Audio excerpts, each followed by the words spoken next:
Hey yo, watch out mga idol, mga gaw na nasa Taekwondo gaw, client gaw. So, natay client na ni karon nagparato black and gray atong tima gyapon kay dani man tahilan.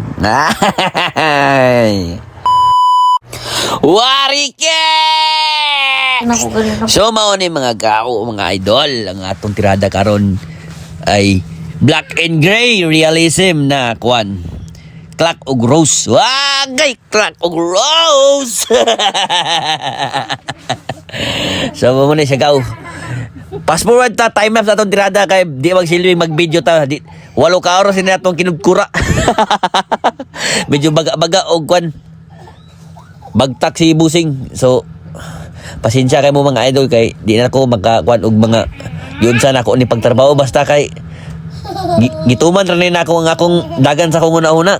Taon-taon na po wala katato mga idol sa black and gray na realism kay sa man na pitos manggayta di manggita ka kunan sa mga client good yung kasapawan tas mga main laki di pugunta main laki mayo rata mukaon bro pagtato di kay ta kabalo pero mora na itong nakuan na tirada ay na tirada. So muna siya mga idol na balag di pa kay mayo basta kay maningkamot lang yapon ta magtuon lang yapon ta para na mo salig sa tuwa na client. Samaan ni Busing salig siya sa tuwa. So I hope nalipay si Busing ani sa iyang tattoo na kwan rose og clock na kwan design kay mo pod yang gusto. So salamat kay Busing sa imong pagsalig. Hope na mobalik pa ka sa kuha magpatato kay antod maka tuon patag maayo. Paningkamot na ito, makatuon patag maayo sa mga klase-klase na mga technique sa pagtato para mapagwapo ba na ito atong obra. Mo ni among mga pagtirada ni mga idol. Nag-highlights na ko. So, hapit pa na maman ani. Pero taon-taon na po ni na kwan kay medyo gihawi-hawi na ang bagtak ni Busing ani kay sa nagagwalo ka oras sa among tinatuay ani.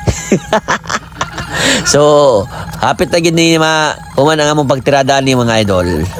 Gamay na lang gid ko lang ang pagwanta ni Busing ani. Ginahinayan na ako nag-highlights siya. Highlights ako. Wala na kay ko nag-highlights og maayo. Kung mag-highlights mo mga idol, ayaw po kayo i-over ang highlights kay mapangka na po kayo siya na ma-over sa highlights. Gamay lang na mga putik-putik para pitik yapon kayo. Tanaw ni murag walay highlights pero kumbati na kayo na. Muna yung gitawag na realism. Realism? Really? Stupid. Warike! Please follow and share mga idol and pa-subscribe na po para mayo ang atong tirada dyan. Salamat og dalaga ng Diyos. Thank you Lord.